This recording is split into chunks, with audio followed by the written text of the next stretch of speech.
developing skills for effective interpersonal relationships. As we all know that interpersonal communication skills are a collection of processes we use to interrelate with other people, and they are a considerable component of the relationship building process. These interpersonal skills include transmitting coherent language in both oral and verbal form, reading written language produced by others, and listening to others when they are transmitting information orally. These are the primary levels of interpersonal communication. The aptitude to excel at one or all levels dictates an individual's adeptness at interpersonal communication.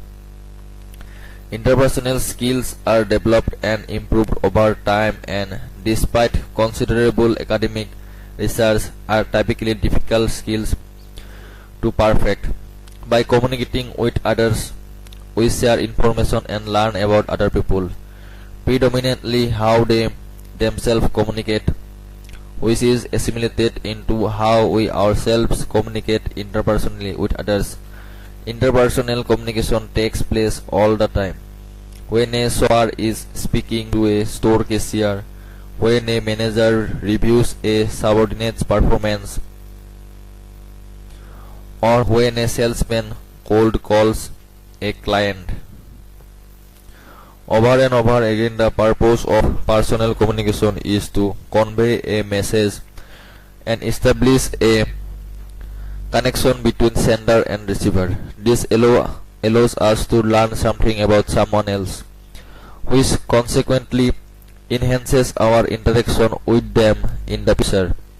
One of the keys to effective interpersonal communication is trying to relate to the people we are interacting with and share something at a basic level.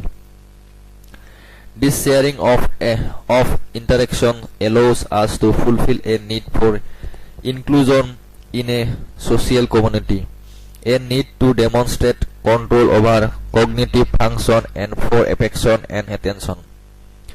Developing and leveraging these skills often takes training, practice, and patience.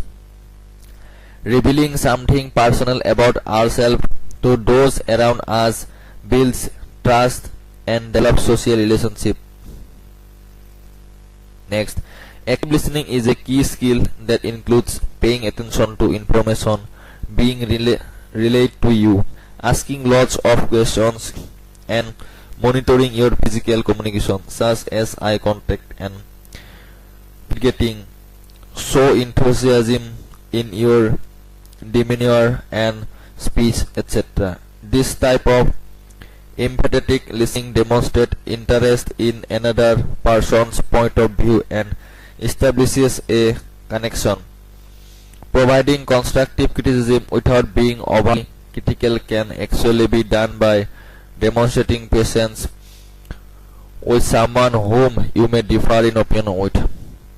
Next, interpersonal communication often involves receiving and providing feedback, as well as handling confrontation and, where necessary, conflict. In some cases, you may be subjected to complaint about a third party, where you must remain objective.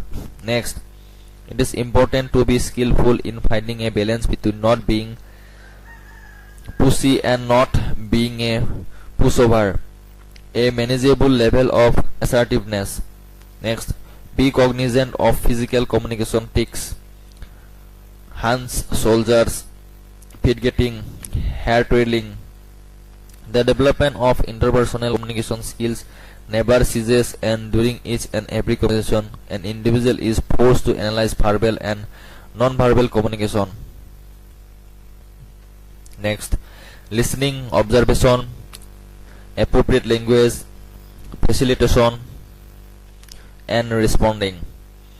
Listening is very essential for all of us since it gives us the ability to increase our effectiveness in our interpersonal relationships, get vital information, collect and collate information for making sound decisions, and responding suitably to the messages that are received.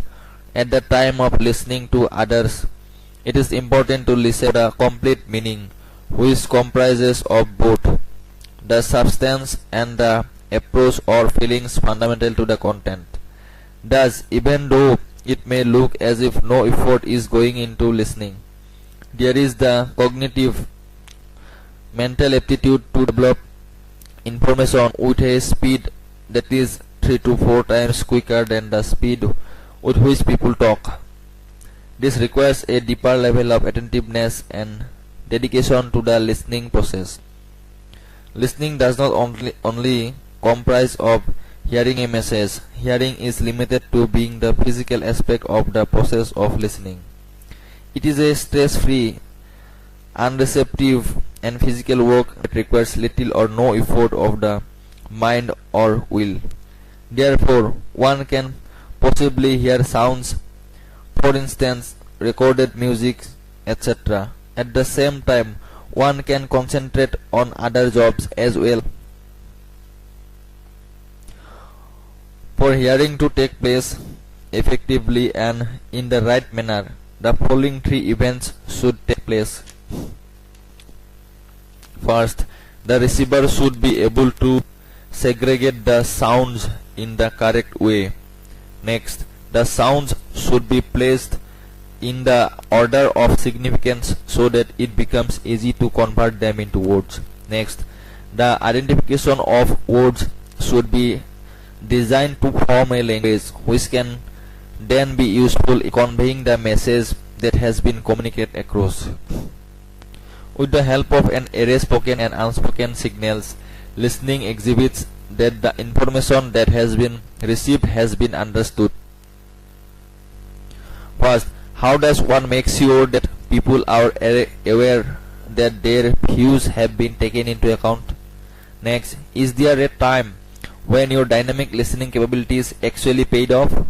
What are the circumstances? What did you get? Next, what efforts have you put in for the improvement in your listening skills? Next, visualizing a specific scenario while presenting complex information. How does one make sure that the message given by the other person understood? Think about a latest triumphant practice of making a speech or presentation. What kind of preparation done? What were the obstacles that came up? How were they handled? Next, consider an instant when you were specifically effective in a speech you gave. What was done differently to make it effective? Do's and don'ts for active listening. Guidelines. Pay attention. Do. Turn towards the speaker. Look directly at the speaker. Lean towards the speaker. Maintain eye contact with them while they are talking. Don't be distracted by your email, phone calls, or other external signals. Don't try to multitask and complete other jobs while listening. Next guideline. Use non-verbal cues. Do. Use your own body language to signal your interest and attention. Nod your head, smile, or make other appropriate facial expressions.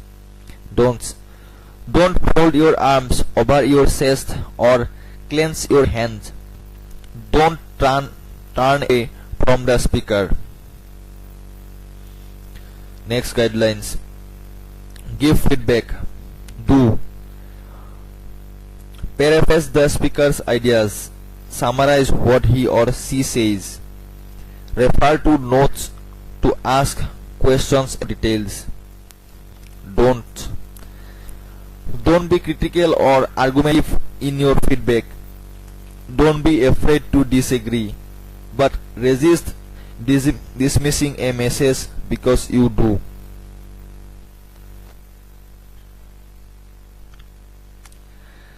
Next guideline. Ask questions. Do's. Clarify point or vague ideas. Demonstrate you are carefully considering a speaker's message. Use open-ended questions to elicit more information. Use simple close-ended questions for quick clarification. Don'ts. Don't ask questions in a hostile manner. Don't afraid to ask dumb or obvious questions. Next guideline. Be open-minded. Do. Allow the speaker to finish thoughts. Wait to respond until a speaker is finished talking. Don't focus on your own questions, problems and goals. Don't interrupt the speaker. Next guideline. Respond. Do. Provide appropriate responses. Be candid and honest. Maintain an attitude of respect. Treat others the way you would like to be treated. Don't criticize the other person. Don't belittle their point of view. Alternatively, listening is a mental and dynamic process, and thus it is virtually not practical to perform other tasks efficiently at the same time. Hearing incorporates two steps which are in addition to those the process of listening. They are: be attentive to what is spoken. Next, try to understand what is being said. Observation is an activity of a living being, such as a human, which consists of receiving acquaintance of the outside world through the senses or the recording of information using scientific instruments. The term may also refer to any data collected during this activity. An observation can also be the way you look at things or when you look at something. Human observations are biased toward confirming the observer's conscious and unconscious expectations and view of the world. We see what we expect to see. Having good observation skill is an essential asset to people around the world, and it is a skill that can be developed by practice. An observation skill test can help you in promptly identifying how well you have developed this skill in your life. Observation is a very unique skill that is not studied formally through books or lectures. Actually, it is acquired through the day-to-day routines of life. Having good observation skill is an essential asset to people around the world, and it is a skill that can be developed by practice.